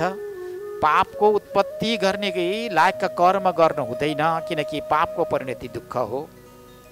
जसद्वारा पुण्यको उत्पत्ति हुन्छ त्यस्ता कर्म मैले गर्नुपर्दछ। पुण्यको परिणति भनेको सुख हो। यी कर्म गर्दा पापको उत्पत्ति, यी कर्म गर्दा पुण्यको उत्पत्ति हुन्छ भन्ने कुरा जसले विचार गरेको छ, शास्त्र निषिद्ध आचरणमा उसले साहस नै गर्दैन, हो त्यस्तो व्यक्तिलाई बुद्धिमानी भनेर भनिन्छ। संसारमा सम्पत्ति मात्र कमाउने व्यक्तिलाई शास्त्रले बुद्धिमानी भन्दैन। 10-20 वटा घर, 20-30 वटा गाडी,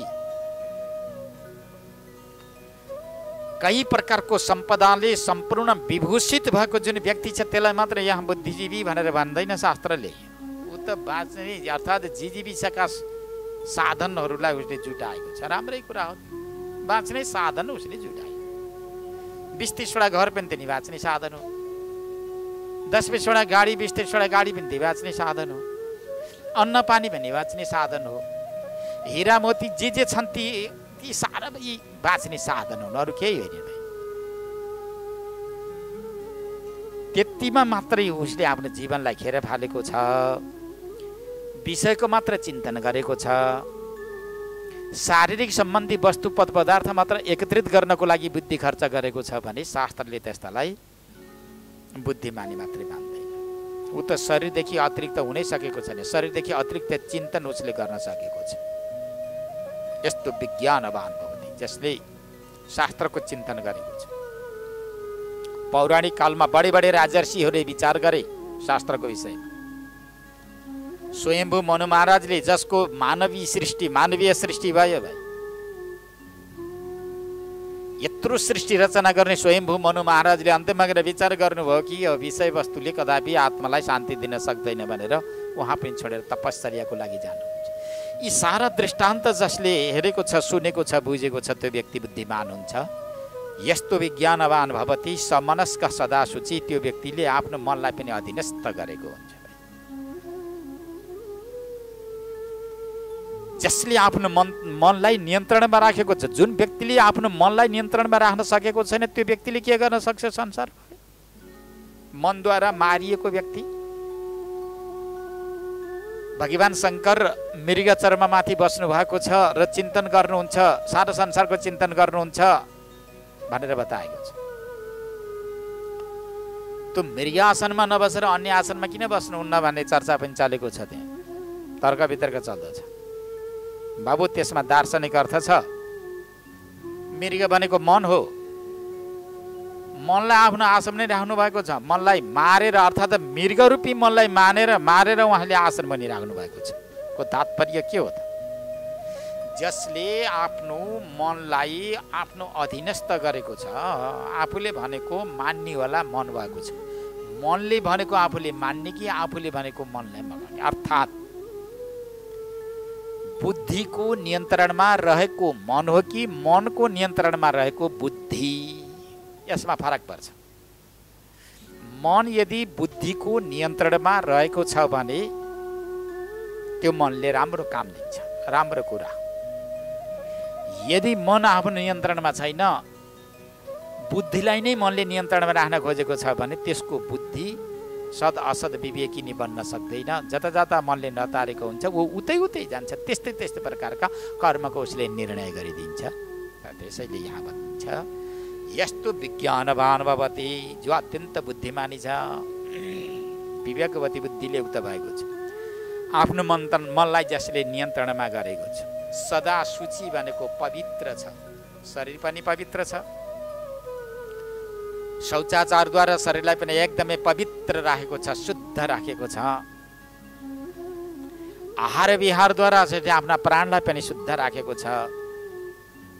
सत्य भाषणद्वारा र मन्त्रको जपद्वारा, सत्य उपदेशद्वारा वाणीलाई जसले शुचि भनेको पवित्र राखेको छ। शरीरलाई पवित्र गर्न पर्यो भने शौचाचारमा ख्याल दिनु पर्दछ। स्नान, माटो पानीद्वारा जुन शरीर पवित्र हुन्छ, शुद्ध हुन्छ। हितोपदेशद्वारा र मन्त्र जपेर, गीता पढेर, उपनिषद शास्त्र पढेर, सही उपदेश गरेर वाणी पवित्र हुन्छ।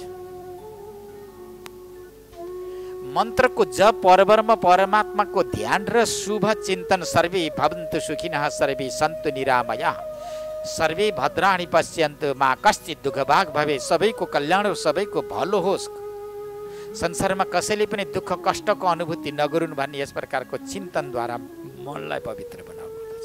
सदा भनेको एक दिन होइन, 2 दिन होइन, सदा शुचि मनलाई अत्यन्त पवित्र बनाइरहेको। सच तद पदमाप्नोति हो, त्यो व्यक्ति नै तद पदमाप्नोति, त्यो पदलाई प्राप्त गर्न सक्दछ जुन पदमा गइसकेपछि फेरि फर्केर आउन पर्दैन, जसका रसको आस्वादन गरिसकेपछि पुनः दोस्रो रसको आस्वादन गर्न कुनै पनि बाँकी रहँदैन, देख्न बाँकी रहँदैन, जसलाई देखिसकेपछि अर्को वस्तु देख्ने इच्छा हुँदैन, जसको विषयमा सुनिसकेपछि अन्य वस्तुको विषयमा सुन्न बाँकी रहँदैन, जसमा पुगिसकेपछि अब संसारमा कुनै पनि कर्तव्य कर्म जति बाँकी रहँदैन, हो त्यस्तो पदमा ऊ पुग्दछ। यसमात भूयो नजायते, फेरि त्यो फर्केर आउँदैन हो। यो नै महत्त्वपूर्ण विषय हो। हेर्नुहोस्, विज्ञानवान भनेको पहिला त यहाँबाट प्रारम्भ हुन्छ कि जो व्यक्ति विज्ञानवान भनेको बुद्धिमानी छ। व्यक्तिले विचार गर्नु,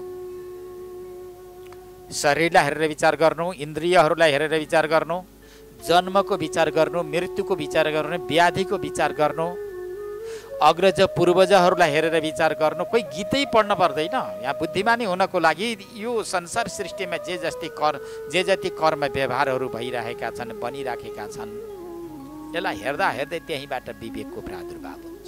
कोही रोएका छन्, कोही हाँसिराखेका छन्। एउटै सृष्टि हो, एउटै पञ्चमहाभूतको पिञ्जडा हो।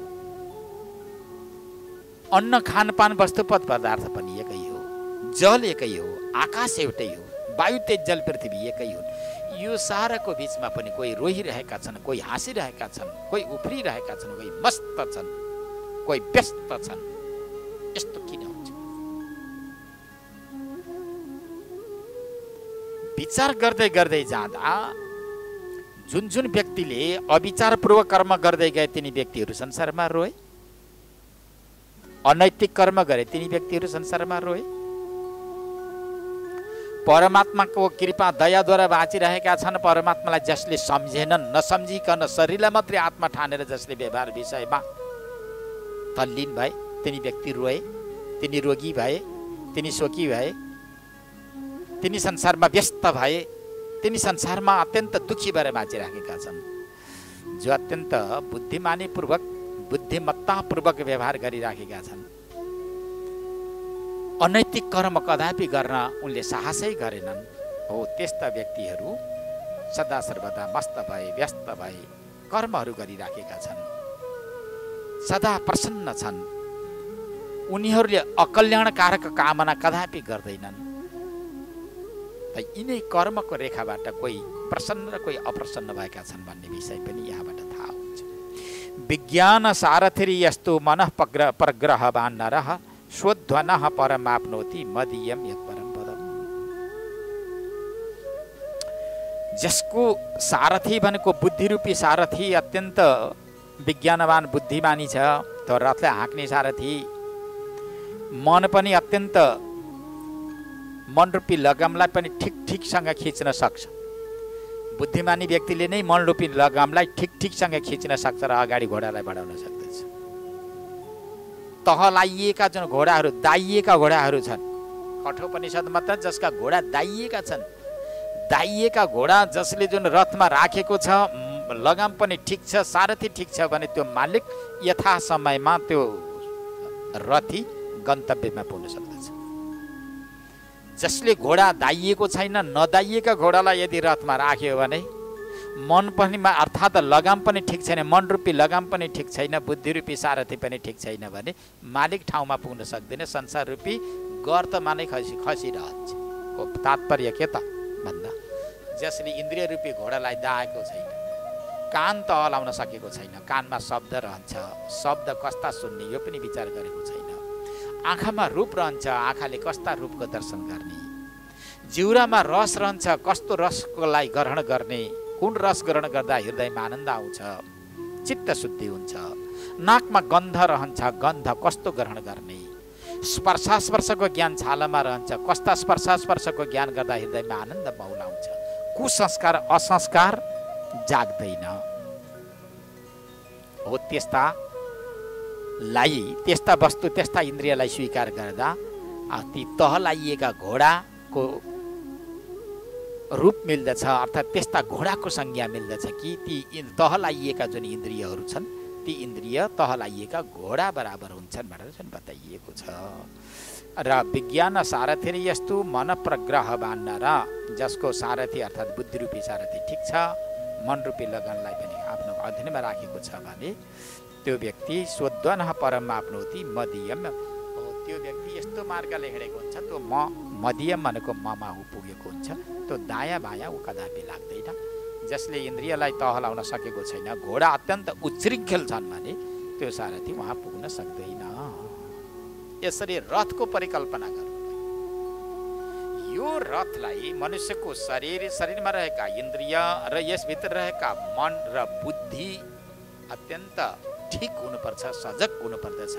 यो सबै मिल्न सक्यो भने जीवात्मा रूपी जुन रथी छ यो रथी मोक्षरूपी गन्तव्यमा पुग्दछ। मोक्षरूपी गन्तव्यमा पुग्यो भने अब ऊ फेरि फर्केर आउनु पर्दैन भन्ने जुन उपदेश गरिसकेपछि योग वृत्तेः पुरेष्वस्मिन् भावयत अक्षरत्रयं देवी प्रणव संज्ञैस्य ध्यानार्थं मन्त्रवाच्ययो।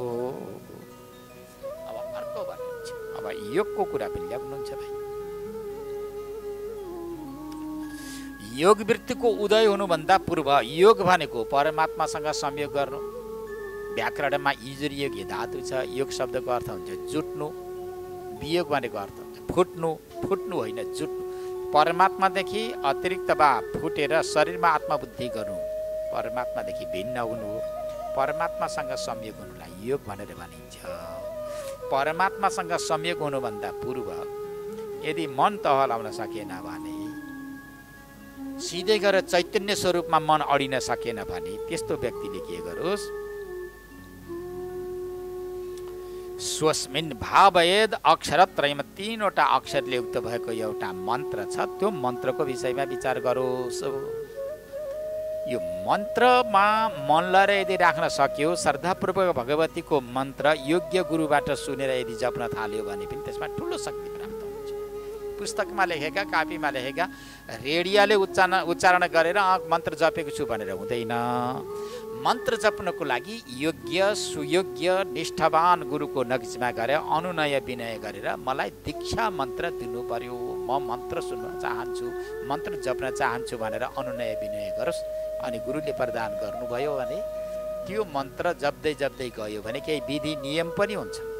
रेडियोमा सुनेको आधारमा कसैले मन्त्र जप्यो भने उल्टो मन्त्र पनि विधि नजानिकन जप्यो भने त्यसरी उल्टो फल पनि दिएको हुन्छ। एक त फलै दिँदैन, फलै दियो भने पनि उल्टो फल दिएको हुन्छ। र भगवतीलाई प्राप्त गरिने देवी प्रणव, जुन देवीलाई प्राप्त गर्ने एउटा प्रणव स्वरूप भएको जुन मन्त्र छ त्यो मन्त्र के छ, हिरिङकार मन्त्र। हिरिम भन्ने जुन एउटा मन्त्र छ, नवाक्षरी मन्त्र अन्तर्गत यो पर्दछ। अब त्यो हिरिमकार नाम गरेको जुन मन्त्र छ त्यसको जुन मन्त्र र त्यसको जुन अर्थ छ त्यसमा एकदमै ध्यान दिएर त्यो पहिला बुझेर त्यो मन्त्रको जप गर्यो भने पहिला जपको रूपमा गर्नु, अनि त्यसपछि त्यसलाई वेदान्तमा लगेर ढालिदिनु। वेदान्त परक त्यस मन्त्रलाई लैयो भनेदेखि त्यसले काम दिन्छ। मन्त्र फेरि सिद्धितिर लगेर अमुक वस्तु प्राप्त होस् भनेर सिद्धितिर लगेर फेरि खेर फालिएला नि, सिद्धितिर लगेर खेर फाल्नु हुँदैन। यसलाई मोक्षतिर आत्मतिर लगाइदिनु पर्दछ। आत्मतिर लगाइदिनको लागि हकार स्थूल देहश्च हकार स्थूल देह स्याद रकार सूक्ष्म देह कह ईकार कारणात्मासो हिरिमकारो हम तुरीयकम भन्नुहुन्छ। हिरिममा 3वटा अक्षर छन् भाइ। एउटा ह छ, त्यसपछि र छ, अनि त्यसपछि गएर ई छ, त्यसपछि बल्ल हिरी हुन्छ। बिन्दु लगाइसकेपछि अनि बल्ल जगत जननी भगवती हिरिम हुन्छ। हिरिम भनेर एकैचोटि उच्चारण गर्दाखेरि शुद्ध चैतन्य जगत जननी भगवती हुनुभयो। 3वटा अक्षरलाई अलग अलग रूपमा जुन विचार गर्दै जाँदा 3वटा अक्षरले के दिन्छन्, हकारले स्थूल शरीरलाई वर्णन गर्दछ। यो जुन स्थूल शरीर देखिएको छ हकारले स्थूल शरीरलाई वर्णन गर्दछ भने रकारले सूक्ष्म शरीरलाई वर्णन गर्दछ, इकारले कारण शरीरलाई जुन वर्णन गर्दछ भने अब यो तीनवटाको जुन संयोग भइसकेपछि जो एउटा बिन्दु छ, बिन्दु गएर त्यसमा मिलिसकेपछि हेरिम भनेको साक्षात जगतजननी भगवती महामाया हुनुहुन्छ। हेरिमकारोहम तुरीयकम, तुरीयम भनेको अन्त्य। यो मन्त्र कुनै सिद्धितिर नलागेर यो मन्त्रलाई यसरी लगाउनु पर्छ, शरीरमा लगाउनु पर्छ। ह भनेको यो स्थूल शरीर रहेछ, र भनेको सूक्ष्म शरीर रहेछ, यी भनेको कारण शरीर रहेछ। यी सारा शरीरको नेतृत्व गर्दिने जगतजननी भगवती हुनुहुँदो रहेछ भने यसरी विचार गर्दै गर्दै गयो भने यो स्थूल संसार, सूक्ष्म संसार र कारण संसार, अत्यन्त सूक्ष्माति सूक्ष्म संसार, यो सारा समष्टि विश्व ब्रह्माण्डमा पनि यो हिरिङ्कार मन्त्र घट्न सक्दछ भने आफ्नो शरीरमा पनि घट्न सक्दछ भनेर बताउनुहुन्छ। समाधि कालत पूर्वम तु भावयत्वैव माधृतः। यसरी यो अकार उकार मकार जसरी ओमकारमा रहेको हुन्छ त्यस्तै प्रकारले हकार रकार र इकार यी तीनवटा अक्षरले युक्त भएको जगतजननी भगवती यो मन्त्र ओंकार स्वरूप भएकोले र यसलाई चिन्तन गर्दै गर्दै गयो भने अन्त्यमा समाधिमा लगेर यसले पुर्याइदिएको हुन्छ। प्राणापानौ समौ कृत्वा नासाभ्यन्तराचार्य। अब यहाँ सामान्यतया योगको प्रसङ्ग पनि प्रस्तुत गर्नुहुन्छ। योगको प्रसङ्ग प्रस्तुत गर्दाखेरि यहाँ अष्टाङ्ग योग कुनै बाह्य सिद्धि प्रदान गर्ने योगको विषयमा यहाँ वर्णन गर्नुभएको छैन। जगतजननी भगवती महामायाले वेदान्तको एउटा प्रक्रियामा रहेर योगको प्रयोग गर्नुहुन्छ। शरीरलाई देखाएर तीन प्रकारका शरीरमा तिमीले हेर्दै जाऊ, तिम्रो स्थूल शरीर हो वा तिम्रो सूक्ष्म शरीर हो वा तिम्रो कारण शरीर हो, यी त तिम्रामा पर्दछन्, तिमी यी तीन शरीर अन्तर्गत पर्दैनौ भनेर यसरी यो तीन शरीरदेखि उसलाई अलग गराएर सिधै परब्रह्म परमात्मामा लगेर एकाकाराकारी बनाइदिने जुन सन्दर्भमा अर्थमा जगतजननी भगवती महामायाले यहाँ योगको वर्णन गर्नुभएको छ, व्याख्या गर्नुभएको छ। भक्त्या निर्व्याजया युक्तो गुहायाम निस्वने स्थले अकारम विश्वमात्मानं रकारे परिविलापयेत् अकारकारम तैजसम देवी मिकारे परिविलापयेत्। अब भनिन्छ स्थूल शरीर, सूक्ष्म शरीर, कारण शरीर। स्थूल शरीर रहेर सूक्ष्म शरीरमा, सूक्ष्म शरीर रहेर कारण शरीरमा, कारण शरीरलाई रहेर प्रकृति मायामा, मायालाई रहेर ब्रह्ममा यदि निहित गरिदियो भने ऊ स्वयं हिरिमकार स्वरूप हुन्छ। जसरी त त्यस्तै प्रकारले हकारले यो विश्वलाई जनाउँदछ। त्यसपछि गएर यो हकारलाई यो विश्व ब्रह्माण्डलाई लगेर तैजसमा लगेर जुन मिलाइदिनु भयो। भक्त्या निर्व्याजया युक्तो गुहायम निस्वने स्थले हकारम विश्वमात्मानं रकारे परिविलापयेत् रकारम तैजसम देवीम इकारे परिविलापयेत्। यो हकारलाई लगेर जुन विश्वमा लगेर निहित गरिदिनु, यो विश्वलाई लगेर तत्कालै जुन रकार भनेको तैजसमा लगेर मिलाइदिनु, तैजसलाई लगेर प्राज्ञ स्वरूप परब्रह्म परमात्मामा लगेर मिलाइदिनु। यसरी यो वाच्यवाचकत्व भाव जुन सम्बन्ध छ यो सम्बन्धले साक्षात जगतजननी भगवतीमा लगेर यसले एकाकार आकारले बनाइदिएको हुन्छ। यसरी यो देवी गीतामा आएको जुन योग शब्द छ यो योग शब्द कुनै लोकान्तर गमनको लागि प्रयोग गरिएको जुन योग होइन, यो योग त वेदान्त श्रवण मनन निधिध्यासनद्वारा स्थूल सूक्ष्म कारण शरीर विश्व तैजस प्राज्ञ विराट हिरण्य गर्भ र ईश्वर यी सबैलाई एकमा लगेर अर्कोमा लगेर मिश्रित गराइदिएर अनि शुद्ध चैतन्य बनाउनुमा प्रयोग गरिएको छ। विश्वलाई लगेर तैजसमा, तैजसलाई लगेर प्राज्ञमा, यसरी एकलाई लगेर लय गर्दै गर्दै गयो भने ऊ शुद्ध सच्चित आनन्द घन ब्रह्म बन्न सक्दछ। र यी विषयवस्तुलाई विचार गर्न सकियो भने अवश्य नै जीवको कल्याण हुन्छ भन्दै यहाँ भन्नुहुन्छ इति ध्यानेन माम राजन साक्षात्कृत्य नरोत्तमः मद्रूप एव भवति द्वयोरप्येकता यतः योगयुक्त्या नया दृष्ट्वा मामात्मानं परात् परम् अज्ञानस्य सकार्यैष तत्क्षणे नाशको भवे इति ध्यानेन भनेको यस्तो ध्यानद्वारा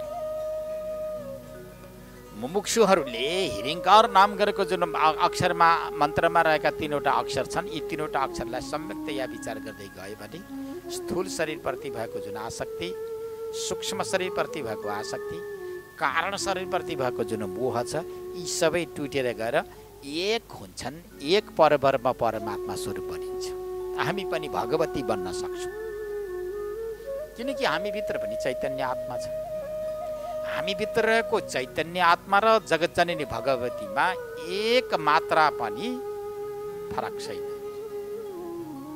हामी यो स्थूल शरीर, सूक्ष्म शरीर, कारण शरीर रूपी यो उपाधिले गर्दा अलग हौँ भनेका छौँ, चैतन्यलाई हेरेका छैनौँ।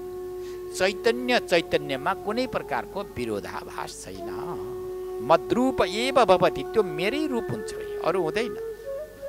द्वयोः अपि एकता भनेको जीव र ब्रह्मको ऐक्यानुभूति, जो तत्त्वम असि, तत्र त्वमलाई परिशोधन गरेर अन्त्यमा 80 पदद्वारा जुन लक्ष्यलाई सिद्ध गरिएको छ, त्यस्तै यदि यो हिरिमकारमा रहेका 3 अक्षरलाई स्थूल सूक्ष्म कारण शरीरमा लय गर्दै गर्दै गएर शुद्ध ब्रह्ममा यदि निहित भयो भनेदेखि भगवतीमा र हामीमा कुनै प्रकारको अन्तर हुँदैन। किनकि भगवती पनि चैतन्य हुनुहुन्छ, हामीभित्र पनि चैतन्य छ।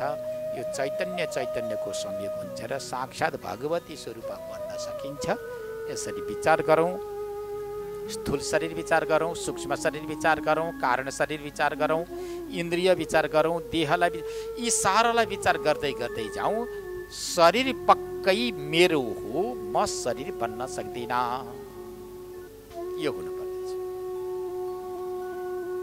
मेरो शरीर हो भने म को हुँ भनेर आफूलाई यदि विचार गर्दै गर्दै चिन्तन गर्दै गर्दै गयौँ भने अन्तिममा यो होइन भन्दै जाँदा जो बाँकी रहला हो त्यो नै म, यही रहन्छ बाँकी। यसरी यी सारालाई पन्छाएर अन्तिममा बाँकी रहेको अवशिष्ट तत्त्व म हुँ भनेर मेरो निश्चय गरिसकेपछि अनि संसारमा कर्म गरौँ। अब कति कर्म गर्ने हो त्यति कर्म गरौँ। गरेका कर्ममा कर्तृत्वाभिमान आउँदैन। पुनर्जन्मका हेतु ती कर्म बन्न सक्दैनन्। सदैव मुक्तात्मा बन्न सकिन्छ। यहाँ ब्रह्मज्ञानी भएर हातै रोक्ने अनि बोल्नै छोड्ने, कुनै कर्म नै गर्न छोड्ने भन्न खोजेको होइन। बुझेर म चैतन्य हुँ, म ब्रह्म हुँ र शरीरसँग मेरो कर्म गर्नको लागि मात्र सम्बन्ध छ। परन्तु यो जन्म मृत्यु जरा व्याधिलाई लिएर शरीरसँग मेरो कुनै प्रकारको सम्बन्ध छैन। म अजर हुँ, अमर हुँ, मेरो नाश हुँदैन। यस्ता अनन्त शरीरहरू प्राप्त हुन्छन्, आज जान्छन्, भोलि फेरि आउँछन्। यी त खोल हुन्, आज खोल बदलियो, फेरि अर्को आयो, फेरि पनि बदल्न सकिन्छ। यो खोल हो शरीर भन्ने। यसरी विचार गर्दै गएर आफूलाई चैतन्यताको रूपमा रहेको स्वीकार गर्न सक्यौँ भने शरीर इन्द्रियद्वारा जति कर्म गरे पनि यहाँ हामी दोषी भइँदैन, कर्तृत्वाभिमान पनि आउँदैन। कर्मको गतिलाई लिएर फेरि संसार अर्थात् भवाटवीमा भ्रमण गर्नु पर्दैन। हामी मुक्तात्मा, अमलात्मा, विमलात्मा हुन सक्छौँ। जो जहाँ छौँ, जुन अवस्थामा छौँ, प्राय गरेर गृहस्थ आश्रमका भक्तहरू हुन्छन्, गृहस्थ आश्रममा बसेका हुन्छन्। गृहस्थ आश्रममा कई प्रकारका झन्झटहरू हुन सक्छन्, परन्तु ती झन्झटको बीचमा पनि आत्मा र अनात्माको, शरीर र शरीरको विचार गर्नुपर्दछ। हामी त व्यवहारमा मस्त भएका छौँ, व्यवहारमा सुखी र दुःखी भएर बसिराखेका छौँ। आत्मालाई कसरी जान्न सक्छौँ र हामीले सत्सङ्ग कसरी सुन्न सक्छौँ र भनेर यस्तो शब्द प्रयोग गरेर त्यस्तो बन्न पाइँदैन। किनकि श्रीमद् भगवद् गीता भगवान श्रीकृष्णले महाभारतको युद्धको बीचमा प्रयोग गर्नुभएको छ, उपदेश गर्नुभएको छ। युद्धरूपी कर्म त्यहाँ चलिराखेका छन्। युद्धरूपी कर्म चल्दा चल्दै भगवान श्रीकृष्णले तिमी नित्य हौ, अज हो, शाश्वत हो, तिम्रो मृत्यु हुँदैन भनेर भगवान श्रीकृष्णले उपदेश गर्नुभएको छ। अर्जुनलाई भयो भने कि हामीलाई हुँदैन? युद्धरूपी कर्मको बीचमा अर्जुनलाई भगवान योगेश्वर श्रीकृष्णले ज्ञानको उपदेश गर्नुभयो। अर्जुन ज्ञानी भए। स्थितोस्मि गत सन्देह करिसे वचनम तब भनेर भगवान श्रीकृष्णलाई पाठ बुझायो अर्जुनले। अब व्यवहारको बीचमा छौँ, सत्सङ्ग सुन्ने फुर्सद छैन, चिन्तन विचार गर्ने हामीमा अब त्यो अवसरै प्राप्त हुँदैन भनेर गृहस्थहरू पछाडि हट्नु हुँदैन। घर गृहस्थ आश्रमका कर्महरू गर्दै गर्दै म शरीरदेखि भिन्न रहेछु, मेरो मृत्यु हुँदो रहेनछ, किनकि देवी गीताको उपदेश हो, देवी गीताले भनेको हो भनेर तपाईँहरू यसरी चिन्तन विचार गर्दै जानुभयो भने व्यवहार विषयको बिचमा पनि सुखी बन्न सक्नुहुन्छ। यिनै दृष्टान्तका साथमा, यिनै उपदेशका साथमा यो अब 4औं अध्याय देवी गीता समाप्ति हुन्छ। अब 5औं अध्याय प्रारम्भ हुन्छ। यो 10 अध्यायको देवी गीता हो। यो सबै यो 1-8 घन्टा दिनमा गरेर 8-10 घन्टामा यो देवी गीता समाप्ति हुने कुरा होइन। अब भोलि जति खिच्न सकिएला। भोलि अब अन्तिम दिन हो, अन्तिम उपदेश।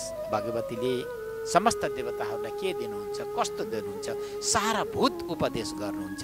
यो उपदेशको लागि सबै तयारी हुनुहोला, मुमुक्षु बनेर यन्त्रको अगाडि बस्नुहोला, श्रोता बनेर बस्नुहोला।